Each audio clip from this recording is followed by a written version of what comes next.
Today is Saturday, May 14th, 2016, and this is the Bunny Slippers of Evil Job Seekers Call-In Show presented by Evil Bunny Consulting. First of all, we're having some serious technical difficulties, so Scott or Brandon, please just hold on a minute. We're getting to you. I had a crazy last hour, and we're going to get this show on the road as soon as I can. But everybody else, just bear with me for just a minute. Brandon, hold on. And we will get this on the road as soon as I can get signed in and get you on the air. But welcome, everybody, to another show. I apologize that everything went crazy literally like an hour ago. I had everything set up to go, and everything went crazy. But this is the Bunny Slippers of Evil Job Seekers Call-In Show. My name is Tyrone Griffin. And welcome first-time and returning listeners. In this show, we discuss strategies and tactics of job search, staying motivated, and dealing with career transition. For more tips, resources, daily motivations, and to listen to archive shows, go to the website bunnyslippersofevil.com. There you also find links to our Facebook page, our Twitter handle, and our YouTube channel. If you are listening live, you can call in with your questions at 347-202-0929. Excuse me, again, that number is 347-202-0929. And now a word from our sponsors. Evil Bunny Consulting is the alternative to expensive outplacement. They give company-sponsored job seeker workshops as well as the one-on-one job seeker boot camp. For more information, go to bunnyslippersofevil.com. At 3dresumes.net, turn your resume into a web page with a customized domain for 12 months for only $30. Help hiring managers and recruiters find you, make your resume available 24/7, and get a free professional email address just for your job search. You can see my online resume at tyronegriffin.com, and for more information on how to get your own, go to 3dresumes.net. If you're thinking or about to look for a job in today's market, you will, I'm all messed up here, you will find a new reality in the job search process. The world has changed. Job search today is much more complicated than 5 years ago. Volumes of resumes, more applicant screening systems, depersonalized applications. Wait a minute, hold on one second. Let me see if this is it. Brandon, are you there? I'm here. How you doing, sir?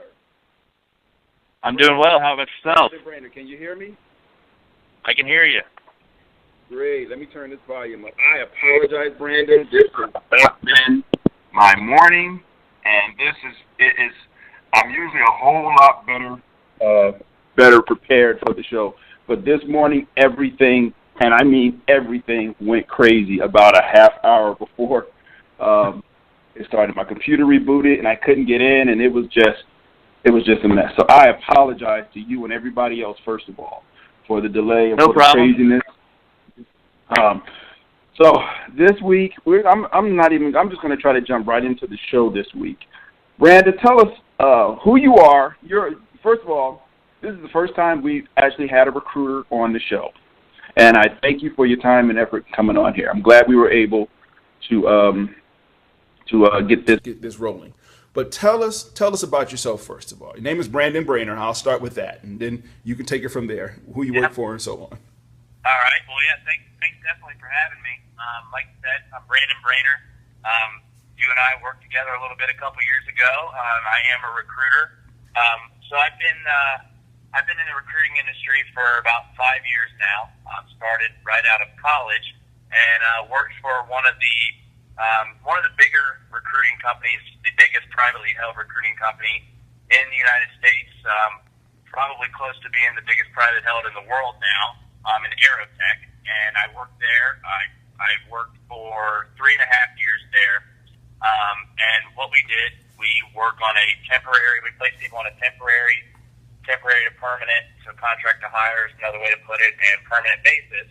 After that, I recruited mostly finance and accounting. That was the main thing, but I dabbled into engineering, more of the commercial skill set, so your general labor, your maintenance technicians, skilled trades. I did the scientific, like the phlebotomists and literally the scientists. We literally recruit everything over there except teachers, and something that you learn over there. Like I said, my specific niche was accounting and finance, but something you learn is to really just recruit anything. But I left there recently. A buddy of mine who was also at Aerotech left and started his own business, and I went over there with him. It's more of the IT side. We do dabble in quite a few other things, but it's mainly IT recruitment.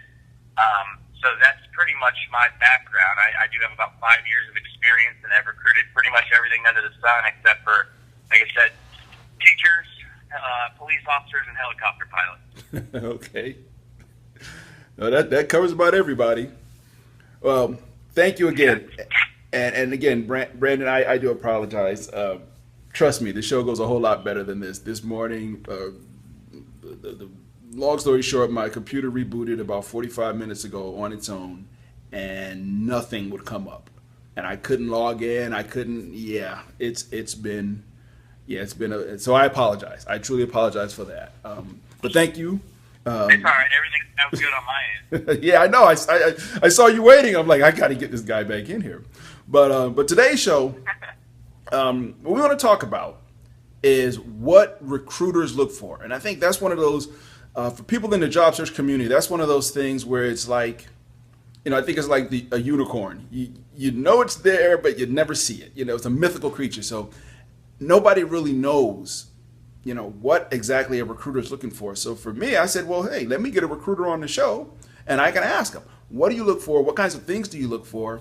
What are your hot buttons? And so on. So let's start with the really simple question of what do recruiters look for? Okay. Well, so I'll go ahead and tell you kind of what our process is, and it's a universal process. All recruiters function the same way. So all recruiters have access to the job boards, which are Career Builder, Monster, Snag a Job, everything like that.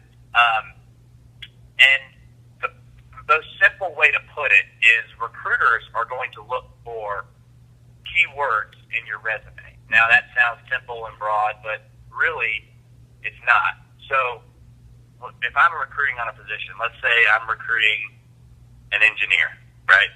I know my client is going to need a certain type of engineer. So say they need a mechanical engineer.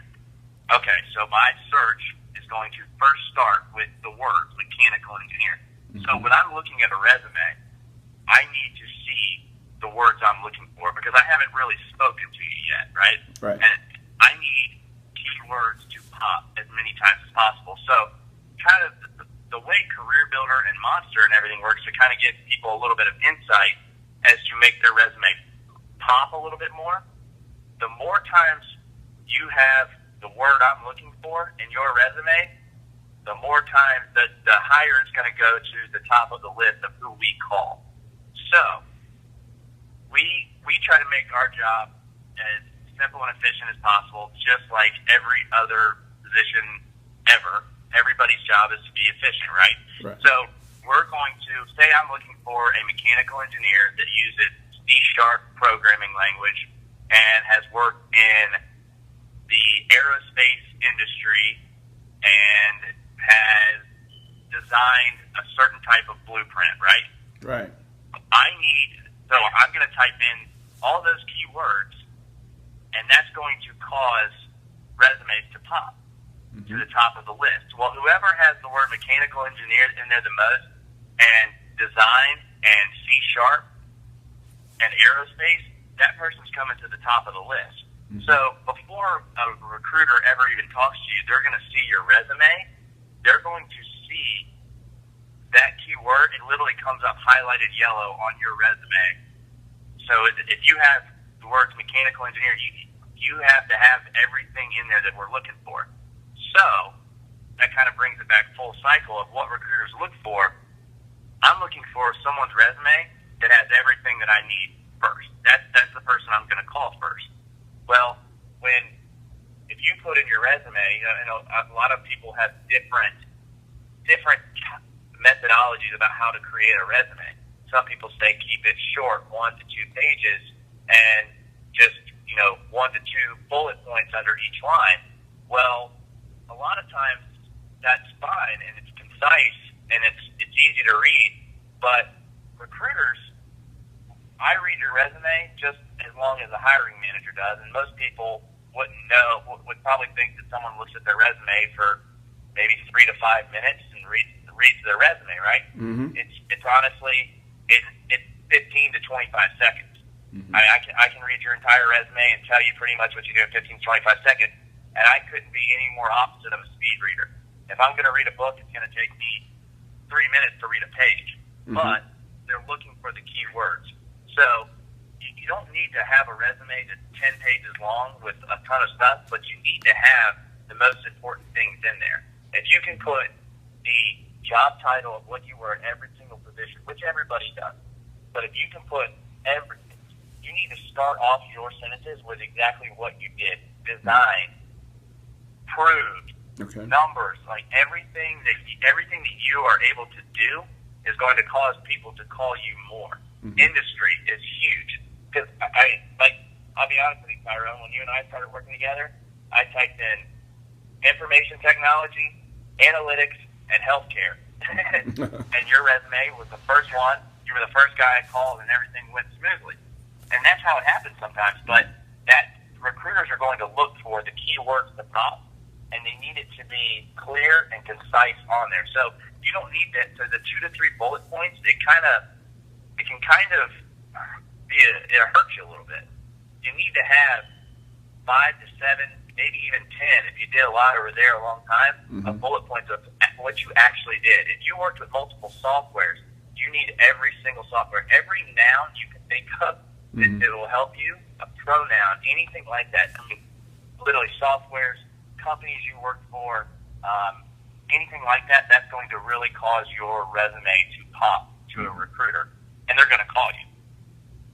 So that's kind of a long-winded explanation, but it's really, that's what a recruiter is going to look for before they ever even pick up the phone. You know, I am so glad you said these things because it's funny, every now and then when there's a downturn in the economy and people start looking for more jobs, or people are out of work, the experts will come on to different, daytime talk shows about how to do a resume. And, I've seen people talk about your resume needs to be 3, 4, or 5 pages long. And I'm thinking, no, it doesn't. Nobody's going to read all of that. Particularly now. Yep. And maybe that was how it was maybe 10, 15 years ago when everybody, you're too young to remember, but when we were all concerned with what kind of paper a resume was on. Do we have the good yep. stock paper? Is it the right color? Is it all of that? When we were worried about those things, and you actually had to print it off, and a recruiter or hiring manager would actually flip through that resume. Now, you're right. You're doing a search. You're looking for those keywords, and you're looking for how many times those keywords pop up in that resume. Yep. Yeah. I manage a team of recruiters now, right? And I have to, obviously, we bring them in, and a lot of times we prefer to bring people in to start off without any recruiting experience mm-hmm. because we want to train them. Personally, I want to train them how I know how to recruit, and somebody with prior recruiting experience can be conflicting or whatever. But mm-hmm. Anyways, what I was going to say is what I do is I teach them how to make a search with the keywords. Right. I tell them to pick up the phone and just dial. Like, I want them to look at resumes for 10 seconds. I don't even want them to read anything because as long as they have the key words in there, there's something to talk about. There's content to have. There's a conversation to speak about and to have. And if there's a conversation when you're going to build a relationship, it's the same way you and I started talking. You just build a relationship with right. people. And if you can build a relationship with 5 or 6 recruiters in good firms around the city, right. somebody's going to help you out with the job. And they're going to remember you, and they're going to go to bat for you. They're going to know you're somebody that they should help out. That's the beauty of it. Like there's going to be a conversation there, mm-hmm. but they won't call you if there's no keyword. If there's no reason to call you, right. they're not going to. If that makes sense. So mm-hmm. I mean, I've recruited on recruiters before, which is kind of an oxymoron a little bit, ironic, but when we recruit on recruiters, you'd be surprised. There's literally sometimes people will put at the bottom of their resume just 100 different words of just random stuff, not even in sentences, not even skills, just keywords, just all kinds of programming languages, everything that they've recruited on, just so if I'm looking for a recruiter that's recruited engineers to do C#, they've got engineer and C#, and they couldn't be further from an engineer because recruiters understand it. So that keywords are huge. And that's funny because I'm glad you said that too, because I did I've done a couple of episodes on LinkedIn, and one of the things I remember, I did an episode on how to optimize your profile on LinkedIn. But I remember one person when I was at a job networking meeting, and we were pulling up we were doing optimization in LinkedIn live on a big screen, and we put in some keywords. I forgot what we put in, but the first resume that came up, this guy had, one of his job descriptions was nothing but keywords, no sentences. It was a particular keyword phrase. I forgot which one it was, but he repeated it, I'm not exaggerating, probably 50 times. It just said database analyst, comma, database analyst, comma, database analyst, over and over and over. And the result of that was when we did a search on, whatever that keyword was, he was the number one guy. And it was That's exactly it. He knows. Yeah, it was gaming the system. And it was one of those things where what you're trying, looking back on it, what he was trying to do is just like you said, he's trying to get the phone call. If he can get you as a recruiter to pick that phone up, then he can talk his way out of anything. You know what I'm saying? But if he's trying to be that first guy on the screen and get that call, that's And it all comes back to recruiters being efficient too. So if I've called you, if your resume pops to the top of my screen for a database analyst and a data analyst and a business analyst, and every time I type in a different search for a different position, but your resume keeps popping because you've done those things and you've included a full scope of what you've done, well, I'm going to call you. And not to mention, you just can't help but, as a recruiter, back to efficiency, your job is to get people in the door with your client the fastest because it's a very competitive industry. Right. The first person I'm going to think of is the guy that always pops up. I mean, if I'm going to look for a database analyst and your resume pops up every single time, like the first person I'm going to think of, I'm not even going to have to do a search. I'm going to be like, all right, now I call this guy. Got to talk to him. He may be a good fit. Hopefully we catch him before somebody else submits him. Well, and you know what? I say this, and I've said this story on here. The current position I'm in, the recruiter, and I'm not exaggerating, I had not talked to this guy in 5 years when he called me out of the blue. So my point is, be good and kind to your recruiter. Even if they don't have something for you, like you said, we're looking at it from the standpoint of somebody looking for a job. Even if what you have at this moment doesn't match what we're looking for, we want to make sure that you remember us. Yeah, absolutely. And we remember the people that, we remember the people that we build relationships with. A lot of the conversations that we have on a day-to-day as a recruiter, and believe me, it's as much a recruiter's fault as it is the candidate's fault, that sometimes the conversations are more of transactions instead of actual conversations and relationships. But the people you remember are the ones that you do build a relationship with. Like recruiters they're on a deadline all the time. They're always on a deadline.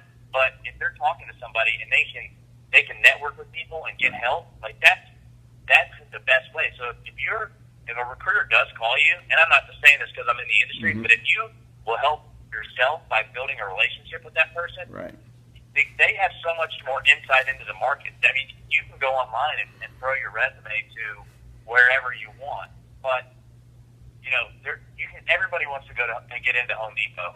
Right. Everybody, throws their resume over to Home Depot. Well, you know how many people apply to those jobs? Your resume may be perfect. You may be the perfect for the job, but your resume is probably going into a giant stack of the lowest level of talent acquisition, and then they're going to siphon through it eventually, and then they're going to forward it to their boss, who's going to forward it to their boss, who's actually going to forward it over to the hiring manager. So it's just touching a lot of hands, where as a recruiter, you usually, for the most part, work directly with the hiring manager. Mm-hmm. And when a hiring manager is working with a recruiter and not his internal talent act, it's because they need something done very quickly. Mm-hmm. They need people. They need something filled quick because it's harming the business to not have the position filled.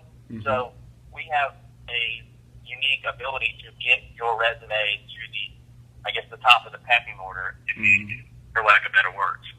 And it's funny, as you were talking about, building relationships, everything. Mm-hmm. I was thinking about it. Yeah, whenever I have been, very rarely when I was in the market did I actually get a cold call from a hiring manager. I think about that. It was usually a recruiter. And what's funny is, we go and you go to all the different company websites, and you submit your resume, and who is it, Taleo? I don't know if you have interactions with them. That's the we hate Taleo. Yeah. We hate Taleo. Oh yeah. Oh gosh, we hate that company. So do we. Oh gosh, man. That I think I did a whole show once on just Taleo.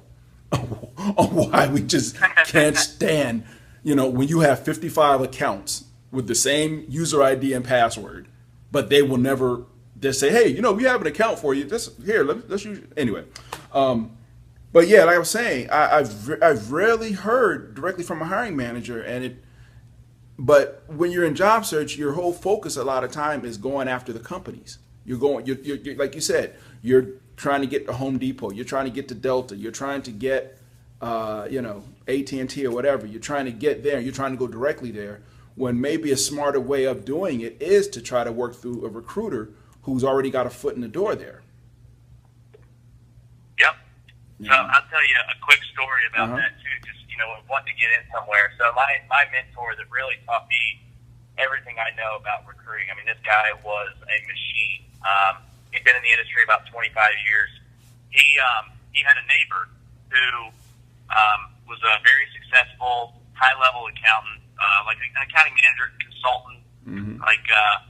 Actually, I think he had been a controller, and his wife had become pretty sick, cancer, and he was driving an hour to work every day, and it was up in Boston, and he needed to change jobs. So, he went next door to my mentor. His name was Ted. He went over to Ted's house and, kind of sat down at the table with him and was like, here's what's going on. My wife's got cancer. She's going to be in the hospital. We don't know how long she's got. And my kids are, I have to pick them up from school. I'm going to have to leave my job. Here's my resume. Can you please help me out? He's like, I've applied to hundreds of companies within a 15-mile radius. Well, my mentor, he knew this guy. He knew he was a really nice guy. I mean, they had a great relationship. Not like, going over every night, best friends, but they were, right. They're neighbors. They had built a relationship. And he went on Monday. This was a Saturday morning that happened. He said he went on a Monday. He put a list together of every company in a 15-mile radius, and he cold called every single hiring manager, which was like 120 names up in Boston, 120 different managers, and presented it to him. Hey, I've got this guy. He's an awesome guy. He's going through hard times. His wife's sick. He's got 2 kids. He needs to come back home. He's driving an hour, and he's looking to make a move so that he can be closer to his family and have a little bit better work-life balance, not sit in the car. These are his skill sets. Would you guys be interested in looking at him? And he ended up lining up 2 interviews for that guy on a Wednesday and Thursday of that week. They made an offer to him Friday. He put his resignation at his old company and started 2 weeks later after that. And it was all because, I mean, we get calls every day from people looking for jobs, but unless the candidate and the recruiter are open to building that relationship, it's never going to happen. And that's what happened there. That guy had a relationship with him, so he went to bat for him. He didn't even have a position open for him, which is a lot of times the problem in the candidate-recruiter relationship, that there's not an open position. Right. But he went to bat for him, and sometimes you're going to get lucky and you're going to get a recruiter that will do that for you, who will go the extra mile because you built a relationship with them and they understand what you're going through. And there's a lot of times where, I learned from that, and there's a lot of times when we were able to do stuff like that. And it's not always the a great situation like that where you're able to help a family, I mean, that's like almost Make-A-Wish Foundation stuff. Mm-hmm. But, you know, a lot of times we are able to sell candidates to clients where they want to go and create a job for somebody instead of just matching a job. So it's all back to that relationship. You know, when people get on the phone with you and they're like, oh, you know, you ask them about their resume as a recruiter, and they're like, oh, well, send my resume, you know, what do you have a job, just shoot me an email. Like, we know your time's valuable, but the reason we want to talk to you is because we need to build a relationship. We need to know who you are and what you're looking for so that we can help you out and not put you somewhere that you don't want to be. Mm-hmm. And it's just human nature to want to help people more than want to help themselves. So it is a very interesting story. I mean, it kind of makes you really think about what you do for a living. And that guy, I mean, he changed that guy's life forever, and it was all because of a relationship. You know, and it's. I'm glad you said that too, because, you know, I'll be honest. When I was out, you know, 6 years ago, when I was in transition, I'm not gonna lie, we hated recruiters, and the reason being was just it was the relationship thing. Because some recruiters, granted, we understand what your job is. We understand you're trying to fill positions, but some recruiters are great at we're always great at the relationship. I remember one company, they had an intern, a college intern. And all that college intern did was once a quarter was send out a newsletter, or once a month, whatever, send out a newsletter to everybody who they had talked to. Even if they didn't have a position for you, they would just send a newsletter, you know, some job search tips or whatever. But what it did was it kept them on your mind. So even when you landed, they would just, you know, continue to send, you know, you the newsletter. And yeah, you might trash it, you know, you might not read it. But if the time came when you were looking again, you're like, well, who do I call? Oh, wait, I get that newsletter. Let me go and see. Oh, yeah, let me call them. You know, and it was a real simple thing to just keep the lines of communication open. Some recruiters. Yeah, that's a big thing. Yeah, some recruiters have figured that out, and some haven't. And it's amazing the ones that haven't figured out, you know, just keep. You know, I mean, we understand when you don't have anything, you don't have anything. But one thing I will say, too, I've appreciated recruiters who you call them and they say, well, you know what, we don't recruit for that kind of position. But here's a number of somebody who does. And they will, you know, somebody not even in their company sometimes. Our company doesn't do that, but this company does. I know a guy over there or a woman. Here, give them a call. Tell them I told you to call them. I think that's great. Braner, let me tell you something. We got about 2 minutes left. You know, time flies, doesn't it? And I literally only got to one of the questions we had to ask. So I'm going to let you talk about what you're doing or anything you want to talk about the company, what you're looking for. In the show notes will be, and on the screen I will have Prime Technical Services. I'll have your address and your phone number. Okay. So, and I will send you an email later on today with a link to where you can go get the audio and the video. I do apologize again for the beginning of the show. It usually is not that bad. But in the last minute and a half, I have to ask you, first of all, I have to ask you one question, and I put you on the spot, is will you come back? Yep. I will. Okay, good, because there's so much more to discuss, you know, and like I told you, this is how the show is. It's more conversational. But I had a list of questions. I asked one of them, and then we just started talking. So, but tell me just 90 seconds. Yeah, that's my 90-second notice. But in the last 90 seconds, let's talk about. I'll let you talk a little bit about what you're doing. If there's anything you're looking for or anything you want to say. Give a commercial. Yeah, so I work for a company, like you said, Prime Technical Services. Right. It's a startup company. We started about 2.5 years ago, and it actually started with some buddies of mine in my living room. I was still working for the other company. Mm-hmm. But yeah, we're an IT search firm, so we handle everything contract, perm and permanent, and we're veteran owned. About 40% of our contractor base right now is veteran. Okay. And what we look for a lot are the developers, help desk type positions. Mm-hmm. We work a lot in infrastructure and security, so we have those types of positions open all the time.